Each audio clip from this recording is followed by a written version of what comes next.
Come on, bro. Can't be serious. Joe Flacco, dog, bro, Cleveland ruins everything. Joe Flacco, Jamar Chase going off. He didn't throw him 37 dang balls. T. Higgins, Yoshi Vaz, Chase Brown looking like Corey Dillon. And when did the offensive line learn how to block? They ain't blocked for nobody all year. We watched Joe Burrow get tore out the frame. Jake Browning get tore out the frame. T.J. Watt and Cam Hayward ain't get to the quarterback till late in the game. And then Joe Flacco was running the ball. This man is ancient. Bruh, I ain't like him since he came in the league and he was down Baltimore Raven. He'd have been a Cleveland Brown. He'd have been a Cincinnati Bengal. The man spent his whole adult life trying to terrorize the Pittsburgh Steelers. And right when we could take hold of the AFC North, be at the top of the dang AFC, he come and do this. The Browns ruined everything. They should have kept that man on the bench, backing up Dylan Gates. Lane, that exit off the highway, it sneaks up. Fast. It sneaks up on you. So just, I would save the jokes, especially when you see guys play at this level. Let's just start with that before we dig into the nuts and bolts of the game. In Rodgers, Hall of Fame, no doubt, and in Flacco, what are we looking at just in terms of sheer ability to throw the football? Yeah, listen, I think when we were watching the game, you were talking about he's like a shooter, like an all-time great shooter. They don't forget how to shoot the ball. Right. This man does not forget how to throw the rock. Like, we can say whatever you want about Joe Flacco, he's a statue in the pocket and all that, but the one thing Joe Flacco is going to do, he's going to throw the ball, and now with the Cincinnati Bengals, he's going to get the ball to Jamar Chase and T. Higgins. Okay, when you have elite weapons like that, you're going to be in every single game. And the running game came alive for the Cincinnati Bengals. That was a hell of a performance for a guy who's basically been there a week. Well, and if you go back to the second half of their game at Green Bay, Cincinnati went on this monstrous, like 18-play, 10-minute drive to get back in that game, but Green Bay had too much and they hold them off. Now on a short week, for, as you say, a guy who's been here basically like 10 minutes, to have this kind of a performance against this vaunted Pittsburgh Steelers defense, is this the type of thing, and you try not to be prisoners of the moment and all of that, but is this the kind of thing for this Bengal team that gets its third victory now with Flacco and this upcoming schedule ahead of the bye, Jets and Bears? Does this open your eyes to, now wait a minute, maybe there's a path for this Bengal team? Because I'll admit I was done. I thought they were finished. This changes my opinion. What about you? Well, isn't that the perception of the league right now? Everyone is kind of jumbled and muddled together, and we know that Pittsburgh obviously has had a lot of success early. But when you get a big win against the top dog in your division right now, and then you take a little sneak peek at the schedule, you start to think, man, if we can come away and win these next two games and go into the bye at 5-4, we're exactly where we want to be. So this was a huge win by the Cincinnati Bengals. You know what I loved, and we talked about this as we watched it. I think that these coaches and coordinators spend so much time drawing up ball plays and scheme and this and that. You know what Flacco's smart enough to do? Say, where's one? And he had over 20 targets tonight. I mean, sometimes you don't have to be more clever than just giving your best player the chance to catch the football. It's not plays, it's players. Like, you see that mutant out there that wears number one? Yeah. Throw him the damn ball and just let him go to work. And you're right, Scott, a lot of times these coaches, they really start to outthink themselves instead of getting the ball to your best player. That's why Joe Flacco was traded to the Cincinnati Bengals, because you have two elite wide receivers on the outside, and they didn't have a quarterback to get them the ball. Joe Flacco can do that. And I gave as much credit as I could on the highlight. I want to say it again to T. Higgins, just understanding situational IQ. If I go down here, we can bleed the clock and essentially leave Rodgers without much time. Ball was still in the air with a chance for Pittsburgh. It gets knocked down. For the Steelers, that came into this 4-1 with a really comfortable cushion, how much of a hole does this pop in the balloon of them from where they were before this night started to where things sit now in the North? Well, I mean, listen, you're playing against a division rival, and actually it goes back to Mike Tomlin, when he was talking about why in the world would the Cleveland Browns trade Joe Flacco within the division, and here we are.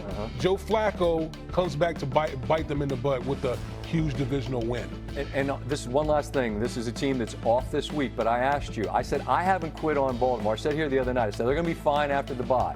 It's a lot of institutional buy-in there, but a loss like this maybe has them sit up on the corner of their chair and go, maybe there's a path for us, right? Scotty, I literally said, like, I thought Baltimore was dead. And then just looking at how the landscape is, they're sitting at 1-5, coming out your bye. You get Lamar Jackson back. You get some guys healthy. This thing is far from over. They better play some defense out of the They have to. because they've been a mess. But my gosh, what a football game this was. This might eat into some of the other games we were going to talk about later this week, but those other games have a long way to go to be able to top what this one was. Absolutely. What a treat. All right, It was a great game. More to come with Damon Woody as we continue. Okay, so Ocho, watching this game, I mean, look, Steelers jumped out to a 10-0 lead. Yes. Like, damn, Bengals. And then all of a sudden, started the fourth quarter, the Bengals have a 10-point lead, and then the Bengals have a 10-point lead to start the fourth quarter. And the next thing you know, the Steelers go down the field. Rodgers hit Freiermuth, he takes off, and they have a 1-point lead. But if you're a Steelers fan, based on what you had seen up until that point, you could not have felt comfortable with the way your defense was playing. Every defensive back from the Steelers, Chase gave it to everybody. He gave it to Ramsey the first half. He said, you know what? I think Slay and Porter feeling left out. I'm going to make sure y'all ass get it the second half. So don't nobody feel like, oh, he was pick on somebody's size. Right. I picked on everybody and gave it to everybody. And T. Higgins said, hold on. Did they forget about me? Hey, give me that shot down. Give me that rail shot. Let me end this thing. And he did something smart. He said, nah, I could score. I could split it. But now let me go on down because I don't want y'all to get a chance to do nothing crazy. Because I know Aaron Rodgers known to throw a Hail Mary here or there, but you won't get a chance to. Ocho, watching this game, what did you like about what you saw from your Bengals tonight? Well, first off, we know what Flacco did. We know what Chase did. We know what Teagan did. But I want to give credit to the offensive line. I want to give credit to the offensive line. I want to give credit to Zach Taylor. Not worrying about all the noise on the outside. Oh, he needs to be fired. Oh, it's the play calling. It wasn't none of that. That was never the problem. Winning games like this against a division opponent, it starts up front. The offensive line played extremely well tonight. They kept Flacco clean for most of the game. Obviously, TJ Watt and Hayward got a sack towards the end. I don't want to call it garbage time because it was very important that we were able to get down the field. But outside of that, they kept Flacco clean all goddamn day. That goddamn third down, and they ran the goddamn read option with Joe Flacco. Never expected it. A read option with Joe Flacco? Who does that with a quarterback that's not a dual threat? Beautiful play call. That's why it worked, because you're not expecting it. At all. Beautiful play call. Obviously, the Steelers, they didn't really play good defense. They had some blown assignments on defense. Allowed Chase to get off on that shallow cross late in the ball game. Ocho, that man got 15 catches. How the hell you let him get free for 16 on the shallow cross and ain't nobody guarding it? Listen, there was confusion. There was a confusion at the second level. Once the motion went, Patrick Queen, they was confused on who was supposed to pick up who, and obviously Chase freed up outside. Well, I'm picking up Chase. If somebody else get the ball, I'm good with that. I can live with that, Ocho. I'm picking up Chase. Man, that ain't your guy. Don't worry about it. He got 15 catches. I'm just trying to make sure you don't get 16.